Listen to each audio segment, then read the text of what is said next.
Tema firman Tuhan hari ini, ajaibnya mengasihi Tuhan. Haleluya. Saudaraku, Tuhan sebenarnya Tuhan yang punya perasaan. Amin. Tuhan yang punya pikiran yang jauh lebih peka dari perasaan manusia. Jadi saudaraku, ketika Tuhan menjadikan manusia, dari awal Tuhan menciptakan manusia, Tuhan tidak pernah paksa untuk manusia harus mengasihi Tuhan. Amin. Tetapi saudaraku, orang yang tidak mengasihi Tuhan, dia sendiri yang akan mengalami yang namanya konsekuensinya. Amin. Orang yang tidak mengasihi Tuhan pasti ada konsekuensi yang akan terjadi dalam hidupnya. Jadi ada akibat dari dia yang tidak mengasihi Tuhan. Tetapi sebaliknya, ada juga akibat atau ada juga hasil dari orang-orang yang mau mengasihi Tuhan. Saudaraku, ingat, perintah Tuhan baik di dalam perjanjian lama maupun dalam perjanjian baru, perintah yang utama, mungkin ada yang tahu, perintah yang utama dan perintah yang terutama dan perintah yang sangat penting, apa itu? Ada yang tahu? Cuma dua, saudaraku. Perintah yang pertama, yang utama, yang sangat penting, baik di perjanjian lama maupun di perjanjian baru. Di perjanjian baru itu masih disebut, saudaraku. Satu, kasihilah Tuhan Allahmu dengan segenap hatimu, segenap jiwamu, segenap kekuatanmu, segenap akal budimu. Itulah perintah yang utama dan yang terutama. Dan yang kedua apa? Kasihilah sesamamu manusia seperti dirimu sendiri. Dua perintah ini, saudaraku, adalah perintah yang utama dan yang terutama. Tetapi hari ini kita akan melihat tentang bagaimana ajaibnya mengasihi Tuhan. Jadi ketika kita mengasihi Tuhan, ada sesuatu yang ajaib, ada sesuatu yang luar biasa, ada keberkatan yang besar yang Tuhan akan nyatakan dalam hidup kita. Tetapi sebelum kita lihat bagaimana ajaibnya itu mengasihi Tuhan, kita akan lihat dulu bagaimana orang yang sebaliknya, yang tidak mengasihi Tuhan. Kita akan lihat di dalam kitab 1 Korintus 16. 1 Korintus 16 yang akan menjadi dasar untuk kita merenungkan bersama-sama firman Tuhan ini. 1 Korintus 16 ayat 22. Ini tentang orang yang tidak mengasihi Tuhan.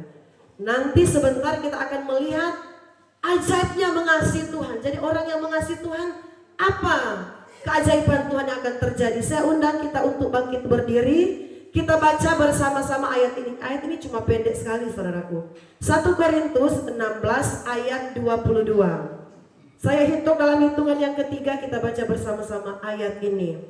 1, 2, 3. Siapa yang tidak mengasihi Tuhan, terkutuklah ia. Maranatha. Puji Tuhan, silakan duduk. Saudara yang dikasihi dan diberkati Tuhan, ini kita akan melihat tentang orang yang tidak mengasihi Tuhan. Apa konsekuensi yang akan terjadi dalam hidupnya bagi orang yang tidak mau mengasihi Tuhan. Saudaraku, kalau kita lihat ini simpel dan singkat sekali.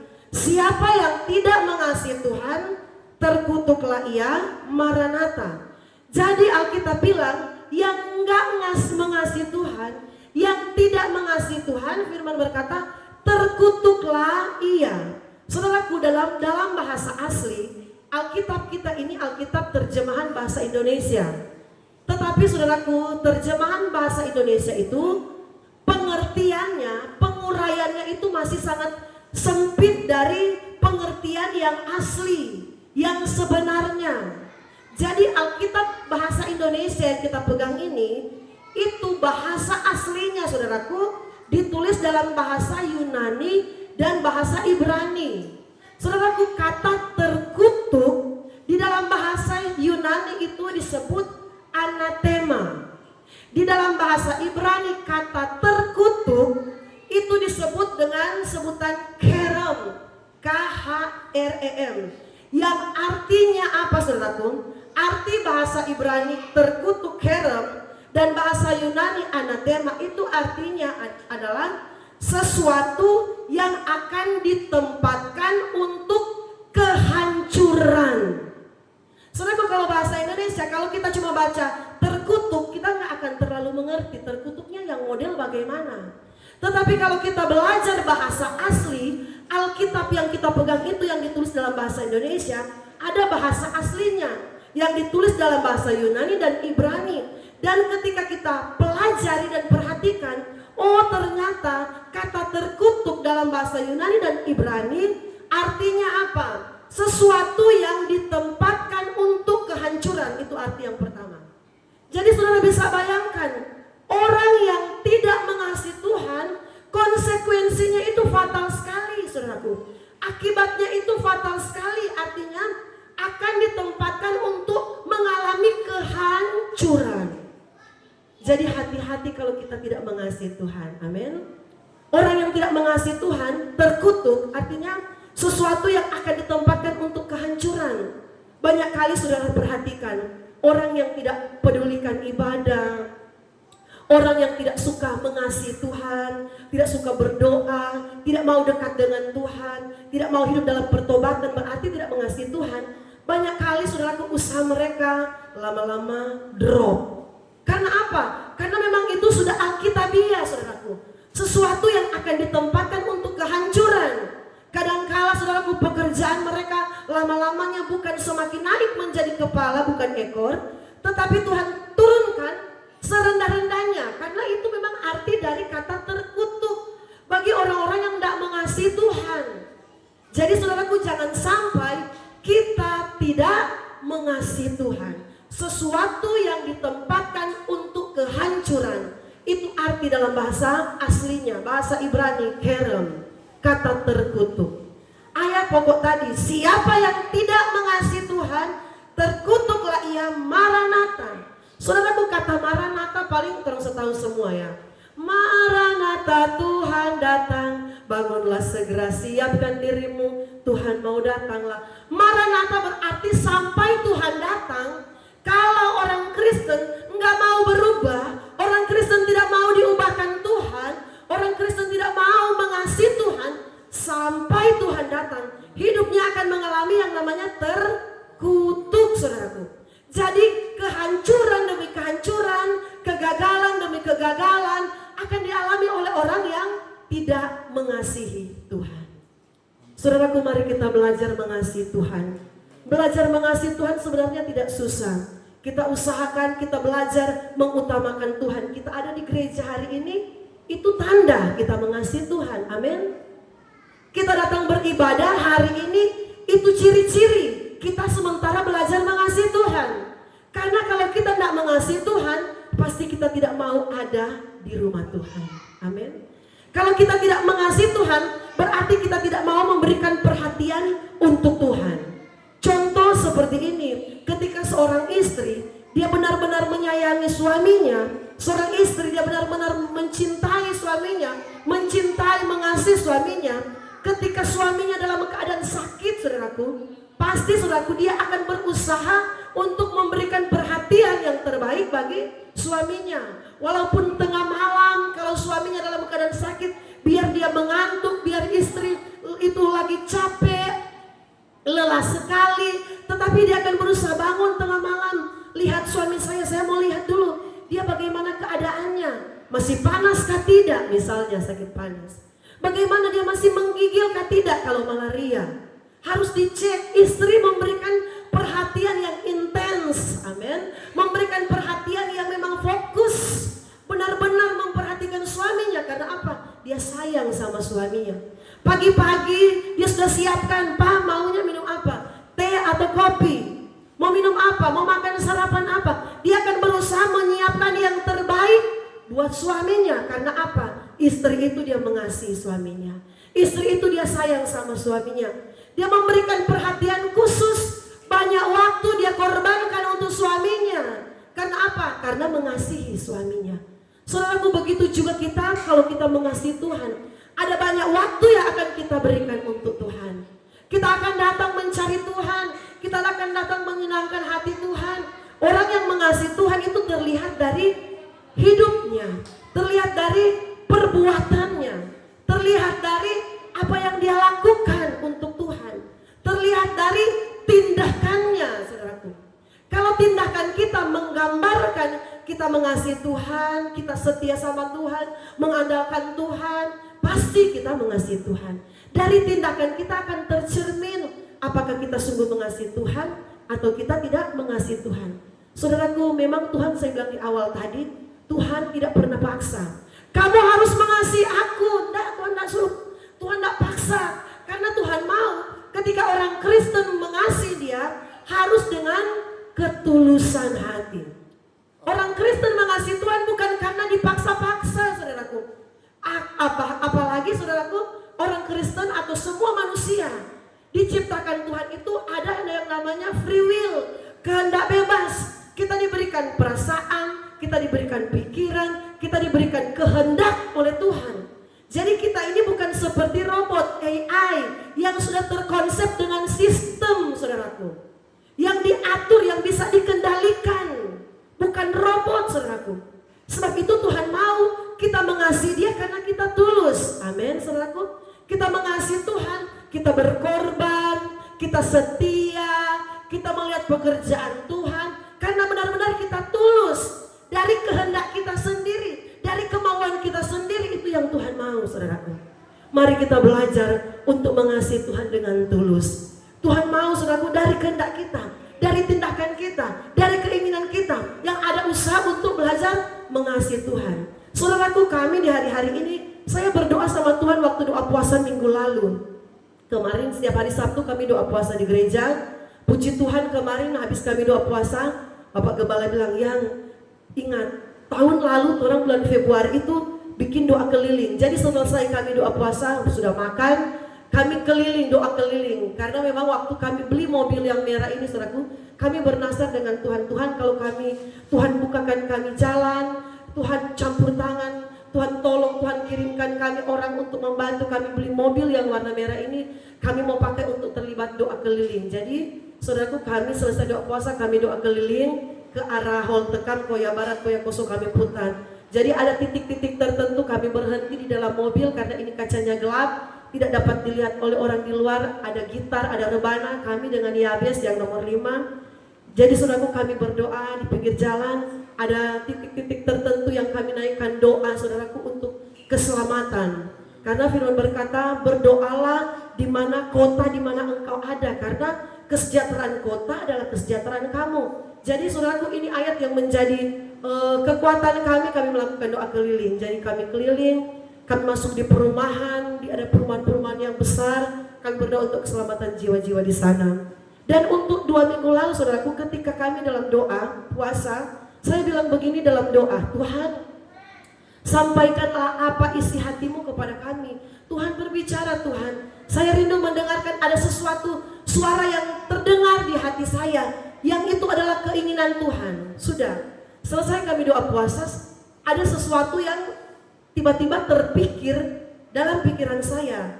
Dan saya percaya itu jawaban dari ketika saya bertanya Tuhan. Suara itu berkata seperti ini. Ketika bangun pagi, panggil semua anak-anak, saudaraku, anak-anak kami, supaya mereka ada doa pagi. Siang, ketika Salomo sudah selesai kasih makan Yakub, karena Salomo tugasnya siang dia kasih makan Yakub, karena Yakub berjualan di depan. Salomo dan Ecun yang ada di rumah berdoa. Malam selesai mereka tutup kios, berdoa. Jadi yang Tuhan sampaikan, tingkatkan doa di pastori. Saudaraku, saya bilang, Tuhan tolong berikan saya keberanian. Saya mau bilang di Bapak Gembala, karena yang menentukan, yang memutuskan usul-usulan dari saya adalah suami saya atau Bapak Gembala. Jadi saya dalam hati saya berdoa, Tuhan tolong supaya Bapak Gembala ini langsung setuju. Saya cari kesempatan yang pas. Jadi saudaraku, memang istri harus bijaksana. Ketika menyampaikan sesuatu, kita harus pintar melihat suami kita lagi keadaan mood atau lagi keadaan yang belum pas. Jadi saya lihat, tunggu saya, ini pas ini. Bapak Gembala lagi senyum-senyum, lagi sementara makan. Jadi saya bilang, yang ada sesuatu yang saya mau bilang. Saya tahu ini dari Tuhan. Mari anak-anak, pagi ada doa, siang, malam. Saya tidak panjang lebar, jadi satu kali saya bilang, Pak Gembala langsung bilang, iyo, sebentar malam langsung eksekusi. Jadi malam saudaraku, ketika Yakub sudah selesai jual, Pak Gembala bilang, tidak usah terlalu lat-lat ditutup jualannya, harus ada doa. Jadi tiap hari saudaraku, puji Tuhan, di pastori anak-anak kami sudah ada tim, jadi di pastori 2 tim. Saya dan Bapak Gembala tim doa. Anak-anak kami pagi sebelum mereka bekerja apa-apa, sebelum mereka sarapan minum, doa dulu. Jadi mereka biasa menyanyi, menyembah, baru naikkan doa mereka masing-masing. Siang karena yang ada di rumah tinggal Salomo dan Echun, jadi tinggal mereka yang berdoa. Malam sudah pasukan lengkap, mereka berdoa. Dan saudaraku, kami melihat bagaimana kuasa Tuhan itu bekerja. Saudaraku, memang mendidik sesuatu itu tidak mudah. Tetapi ketika kita melatih dari hal yang sederhana, saya percaya lama-kelamaan itu akan menjadi sebuah kesukaan, lama-lama akan menjadi karakter. Dan saudara bantu dalam doa, tanggal 5 Februari ini Yakub akan mulai bersekolah. Dia akan masuk sekolah Alkitab, saudaraku, puji Tuhan. Sekolah Alkitab dari gereja GPDI sudah dimulai, dan tanggal 5 itu tanggal pembukaan. Jadi Bapak Gembala bilang, Salomo nanti tingkat 2 tahun depan, Yakub dulu masuk tingkat 1 tahun ini, puji Tuhan. Dan puji Tuhan, saya percaya ini karena doa-doa jemaat juga. Tahun ini atau bulan Februari ini, anak kami Echun akan melanjutkan sekolahnya, itu karena Tuhan.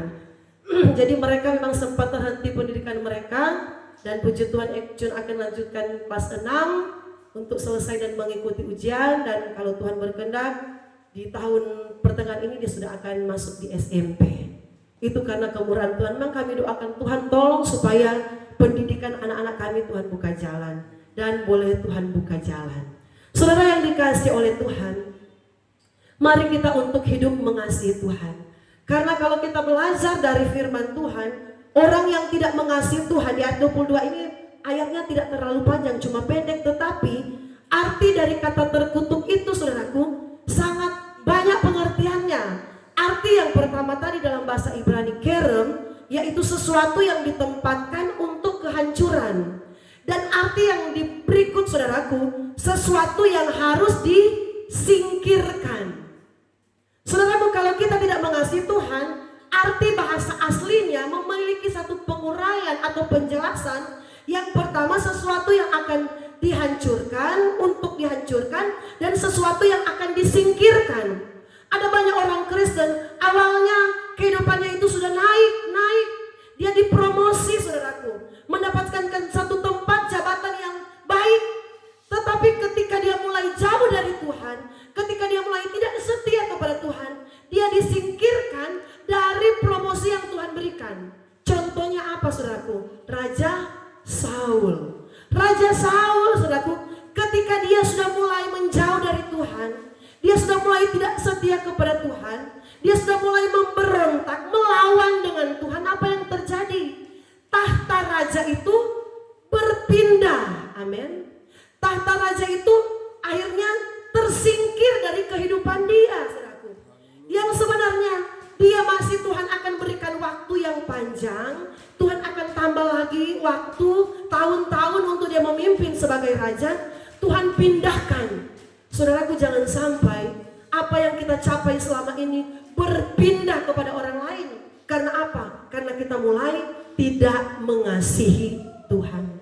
Jadi konsekuensi atau akibat dari tidak mengasihi Tuhan itu sangat fatal. Jadi jangan sampai kalau kita orang semua ini tidak mengasihi Tuhan. Usahakan Tuhan itu yang harus prioritas dalam hidup kita. Saya bilang yang orang itu butuh keuangan, tetapi Tuhan itu harus prioritas. Sebelum kita kerja, anak-anak sebelum mereka melakukan pekerjaan membantu kami, harus Tuhan dulu yang kita utamakan. Kita doa dulu. Karena kalau sikat gigi dulu, mandi dulu, mokol sarapan, pekerjaan itu sudah akan terpikir dalam otak kita. Lihat baju menumpuk, lihat piringmu banyak, lihat kamu harus bikin sarapan, lihat kamu harus ini. Saudaraku, kita akan diperhadapkan dengan kesibukan ketika kita sudah bangun dan belum langsung doa. Jadi saudaraku, mari kita belajar. Sebelum kita saudaraku bekerja, alangkah baiknya kita doa dulu. Itu tandanya kita belajar mengandalkan Tuhan. Amin. Itu tandanya kita belajar mengasihi Tuhan. Ada satu pengkhotbah di YouTube, dia berkata, lebih baik kita berdoa masih ngantuk-ngantuk, bangun pagi kan biasanya masih ngantuk, belum fokus. Tidak apa-apa daripada sama sekali tidak berdoa. Saya pikir-pikir, betul juga ya. Kadang-kadang kita bangun pagi masih agak ngantuk, sudah menyanyi, Bapa Engkau sungguh baik. Kadang-kadang masih kepala ini masih merubu-rubu karena masih ngantuk. Habis itu berdoa, Tuhan saya akan bekerja, Tuhan ini. Masih mendingan kita seperti itu, amin, daripada kita bangun pagi langsung cari sendal, langsung pergi ke kamar mandi, siap-siap untuk bekerja. Mending saudaraku, saya bilang, ini betul juga, ini satu pendeta ada bilang di reel, di medsos. Bangun pagi walaupun masih ngantuk kita menyanyi, berdoa 10 menit, 15 menit, saudaraku, itu sudah satu fondasi yang kuat bagi kita. Ketimbang kita tidak berdoa sama sekali, saudaraku. Ketimbang kita tidak memuji Tuhan, memuliakan Tuhan, dan menjalani kehidupan satu hari full. Jadi mari saudaraku, 15 menit lah. Kita bangun pagi, kita menyanyi 1, 2, 3 lagu yang kita tahu, kita naikkan doa kepada Tuhan. Dan arti kata selanjutnya saudaraku, arti kata terkutuk yang terakhir dalam bahasa Yunani anatema dan bahasa Ibrani kerem, artinya ialah pemusnahan total. Saudaraku, ternyata arti dari terkutuk ini begitu luar biasa atau begitu sangat mempengaruhi keadaan kita. Kalau pertama itu arti kata terkutuk bagi orang yang tidak mengasihi Tuhan, sesuatu yang ditempatkan untuk kehancuran. Yang kedua, sesuatu yang harus disingkirkan. Kata harus, saudaraku, berarti tidak boleh tidak. Orang yang tidak mengasihi Tuhan, dia akan disingkirkan. Bukan orang lain yang akan menyingkirkan, tetapi Tuhan yang akan bertindak. Karena apa? Orang yang mengasihi Tuhan, dia disiapkan Tuhan dengan keberkatan. Tetapi orang yang tidak mengasihi Tuhan, dia akan mengalami kehancuran. Dan kata arti yang terakhir dalam bahasa Ibrani kerem, bahasa Yunani anatema ialah pemusnahan total. Jadi saudara bisa bayangkan betapa luar biasanya kalau orang Kristen tidak mengasihi Tuhan. Terkutuk akan menjadi bagian dia. Pemusnahan total. Bahkan sampai Tuhan datang, saudaraku, tidak akan mengalami yang namanya keberkatan dan pemeliharaan Tuhan. Saudaraku, mari kita akan melihat, kalau tadi tentang bagaimana orang yang tidak mengasihi Tuhan, yang terkutuk, yang disebut dalam bahasa asli, dan sekarang apa yang akan terjadi. Jadi sekarang kita bertanya, Tuhan, jadi sekarang kalau kami mengasihi Tuhan, apa dong yang Tuhan janjikan bagi kami? Kita lihat dalam kitab Korintus, masih dalam kitab Korintus, 1 Korintus pasal yang kedua, kita mundur sedikit, ayat yang ke-9. Ini ayat ini saudaraku, ayat yang familiar, ayat yang sebanyak kali kita dengar, saudaraku. Tetapi saya cuma ambil ini. Kalau saudara buka dalam kitab Mazmur, itu banyak sekali bagi yang mengasihi Tuhan, bagi yang setia kepada Tuhan, banyak sekali janji tentang mengasihi Tuhan. Tetapi karena waktu, saya cuma ambil ayat ini saja, saudaraku, supaya tidak terlalu panjang, kita bisa lebih fokus. 1 Korintus 2 ayat yang ke-9, saya baca untuk kita. Tetapi seperti ada tertulis, apa yang tidak pernah dilihat oleh mata, apa yang tidak pernah didengar oleh telinga, apa yang tidak pernah timbul di dalam hati manusia, semua disediakan Allah untuk mereka yang mengasihi Dia. Saudara bisa bayangkan, banyak sekali berkatnya, saudaraku, bagi yang mengasihi Dia. Bahkan hal-hal yang tidak pernah kita pikirkan. Itu berbicara apa? Tuhan akan menyiapkan kejutan. Tidak sangka-sangka. Aduh, saya tidak pikir Tuhan. Ternyata Tuhan sudah siapkan saya berkat ini, saudaraku. Apa yang tidak pernah timbul dalam hati. Tuhan, saya tidak pernah rencana, Tuhan. Tuhan, saya tidak pernah berkerinduan ini, Tuhan. Kok Tuhan berikan? Ini namanya, saudaraku, apa yang tidak pernah dilihat oleh mata. Ini akan dialami bagi mereka yang mengasihi Dia. Bahkan firman berkata, disediakan Allah. Amin. Jadi disediakan Allah, contohnya begini. Saat ini kita ada di hadapan meja kosong. Kita mau makan ini ceritanya. Lagi berada di hadapan meja yang kosong. Kata disediakan untuk gampang kita mengerti. Tiba-tiba Tuhan datang ini, saudaraku. Tuhan, wujudnya yang kita bisa lihat, ini kan contoh. Tuhan bawa ini, ada mujair, ada B2, ada apa, saudaraku? Ada papeda, ada apa lagi? Ada babi kecap, ada sate ayam, Tuhan atur, Tuhan siapkan di atas meja kita. Kita cuma duduk saja saudaraku, ceritanya. Kita semua duduk saja, duduk diam, tunggu Tuhan yang siapkan, Tuhan yang sediakan, Tuhan yang bawa. Ini artinya disediakan Allah, saudaraku. Jadi Tuhan yang menyiapkan, bukan kita yang sibuk-sibuk menyiapkan. Saudaraku, orang yang mengasihi Tuhan, segala kebutuhannya disediakan Allah. Jadi dalam arti apa? Kita gak perlu capek-capek, banting tulang, lembur, gak ada waktu untuk Tuhan, gak ada waktu untuk mencari Tuhan. Karena mencari berkat, orang Kristen banyak kali bekerja 1 hari, rata-rata rasa-rasa gak mau tidur lagi untuk mencari materi. Tetapi sebenarnya kalau kita mengasihi Tuhan, walaupun kita ini tidak lembur seperti orang-orang yang lain, kerja normal saja, amin. Kerja normal saja seperti biasanya, Tuhan akan sediakan. Jadi kita duduk-duduk saja, contoh tadi, so ada ini, so ada ini, so ada ini. Karena Tuhan yang menyediakan, saudaraku. Bukan kita yang menyediakan, Tuhan yang menyediakan bagi orang yang mengasihi Tuhan. Firman berkata, 1 Korintus 2 ayat yang ini ayat terakhir. Sudah tidak ada lagi ayat referensi lain, saudaraku. 1 Korintus 2 ayat 9. Tetapi seperti ada tertulis, apa yang tidak pernah dilihat oleh mata, dan tidak pernah didengar oleh telinga, dan tidak pernah timbul dalam hati manusia, semua disediakan Allah untuk, saudaraku, mereka yang mengasihi Tuhan. Jadi tidak rugi ya kita mengasihi Tuhan, amin. Kita berkorban sama Tuhan, tidak rugi saudaraku. Kita sungguh-sungguh memberikan yang terbaik bagi Tuhan, tidak rugi. Karena Tuhan itu Allah yang ajaib.